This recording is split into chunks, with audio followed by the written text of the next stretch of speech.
আসসালামু আলাইকুম, welcome back to my channel learn with Shelly. আজকে আমি তোমাদেরকে নবম দশম শ্রেণীর পরিমিতির অধ্যায় অর্থাৎ 16.1-এর এই 6 নম্বর অঙ্কটা সমাধান করে দেখাবো। তার আগে বলবো যে তোমরা দয়া করে আমার ভিডিওটা কোনো রকম স্কিপ না করে পুরো ভিডিওটা দেখতে থাকো। ইনশাল্লাহ তোমাদের অন্য কোনো ভিডিও দেখার প্রয়োজন পড়বে না এবং তোমরা 100% এই অঙ্কটা বুঝতে পারবে। তো চলো অঙ্কটা শুরু করি। একটি ত্রিভুজের দুই বাহুর দৈর্ঘ্য যথাক্রমে 26 মিটার, 28 মিটার এবং ক্ষেত্রফল 182 মিটার বর্গমিটার হলে বাহুদের অন্তর্ভুক্ত কোণ নির্ণয় করো। তো এইখানে একটা ত্রিভুজ দেওয়া আছে এবং ত্রিভুজের যদি কখনো দুই বাহু দেওয়া থাকে এবং এদের অন্তর্ভুক্ত ওই বাহু দুটোর অন্তর্ভুক্ত কোণের মান দেওয়া থাকে তাহলে কিন্তু আমরা ক্ষেত্রফল নির্ণয় করতে পারি। কিন্তু আমাদের এখানে ক্ষেত্রফলেই দেওয়া আছে, অন্তর্ভুক্ত কোণ দেওয়া নাই। তার মানে কোনো সমস্যা নাই, ওই সূত্রটা দিয়ে আমরা অঙ্কটা করে নেব।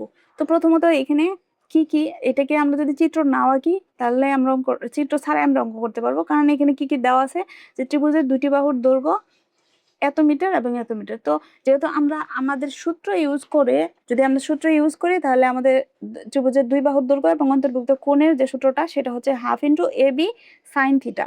এই সূত্রটা আমরা ব্যবহার করতে পারি। তাহলে এই যে এ আছে, বি আছে, তো আমরা আমাদের সূত্র ইউজ করার সুবিধাতে আমরা এই দুইটা বাহুকে একটাকে এ ধরে নেব, আরেকটাকে আমরা বি ধরে নেব এবং এদের অন্তর্ভুক্ত কোণকে আমরা থিটা ধরে নেব। তাহলে মনে করে লিখবো যে ত্রিভুজের দুই বাহুর দৈর্ঘ্য যথাক্রমে এ ইকুয়াল 26 মিটার এবং বি ইকুয়াল 28 মিটার। তো এই জিনিসটা আমি আগে লিখে নেই।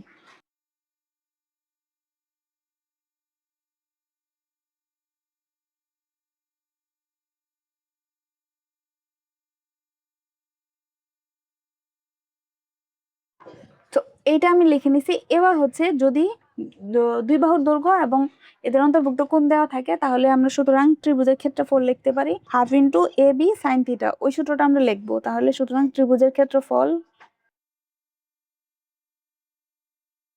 যেহেতু এ বি এর মান বসাই নেই, বর্গ একক লিখতে পারে অথবা বর্গ মিটারও লিখতে পারো, কোনো সমস্যা নেই। তাহলে এইটা একটা মান পাইলাম। তাহলে হাফ ইন্টু এ এর মান আমাদের কত 26 ধরছিলাম, ইন্টু বি এর মান ধরছিলাম 28 সাইন থিটা। তো সাইন থিটার মান আমরা কিন্তু জানি না, সাইন থিটা এত বর্গ মিটার। তো এখান থেকে আমরা একটু ক্যালকুলেশন করে রাখি। যদি ক্যালকুলেশন না করতে চাও তবুও কোনো সমস্যা নাই, সরাসরি আমরা প্রশ্ন মতে দিয়েও আমরা লিখতে পারতাম। যদি 2 দিয়ে 26কে কাটি তাহলে 4×2 = 26, তারা ইন্টু 28 যদি করি করো 364, তাহলে এখানে 364 সাইন থিটা আসে। সাইন থিটা এত বর্গ মিটার। তো দেখো এটা হচ্ছে ক্ষেত্রফল। আবার আমাদের প্রশ্নের ভিতরে একটা ক্ষেত্রফল দেওয়া আছে এই ত্রিভুজটারে, যে ত্রিভুজটারে আমরা ক্ষেত্রফল নির্ণয় করলাম সেই ত্রিভুজটারে আরেকটা ক্ষেত্রফল দেওয়া আছে 182 বর্গ মিটার। তো এইটা এই ত্রিভুজের যে ত্রিভুজের ক্ষেত্রফল, এটাও এই ত্রিভুজের ক্ষেত্রফল। তাহলে কি দুইটাই কিন্তু এটা সমান, এটা লেখা যায়। তাহলে আমরা প্রশ্ন মতে বা শর্ত মতে, প্রশ্ন মতে বা শর্তানুসারে তুমি যেটাই লেখো, তাহলে 364 সাইন থিটা ইকুয়াল আমরা লিখতে পারি 182। তাহলে এই দুটো কিন্তু একটা আর এটাও ক্ষেত্রফল এটাও ক্ষেত্রফল, তো একটা সমান আর একটা লেখা যায়। এখান থেকে আমি থিটার মানটা বের করব। তাহলে বা সাইন থিটা ইকুয়াল 182, আর এইটা কিন্তু সাইন থিটার আগে ইন্টু আকারে আছে, তাহলে 364টা এখানে এই পাশে চলে যাবে, 364 এই পাশে ভাগ হয়ে যাবে। তাহলে যদি ভাগ হয় বা সাইন থিটা, তো দেখো এখানে যদি আমরা ভাগ করি 182 364 ভিতরে যাবে, কিভাবে যাবে দেখো। এখানে 82কে বাদ ধরে আমি যদি শর্টকাট করি, মুখে মুখে করি, তো দেখো 180 দুগুণে 360, আর এখানে দুগুণে 4, মানে এটা এবার এখানে দুইবার যাবে। তোমরা ক্যালকুলেটর দিয়ে ভাগ করে দেখতে পারো। তাহলে এখানে থাকবে কিন্তু 1 উপরে 1 থাকলো, নিচে থাকলো 2। তাহলে এখানে সাইন থিটা বা সাইন থিটা, তোমরা সাইন কজের যে অধ্যায়টা আছে সেখানে যদি আমরা থিটার মান বের করি তখন আমরা কি করি, সাইন কত ডিগ্রির মান হচ্ছে হাফ।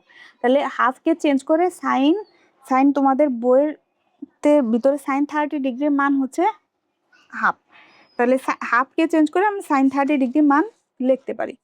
এই যে তোমাদের বইয়ের এই যে এই ছকটা দিয়েছে, এখান থেকে সাইন, সাইন কত ডিগ্রি, সাইন 30 ডিগ্রির মান হচ্ছে এই যে হাফ। তো আমরা এটাকে চেঞ্জ করে ওইখানে এভাবে লিখতে পারি।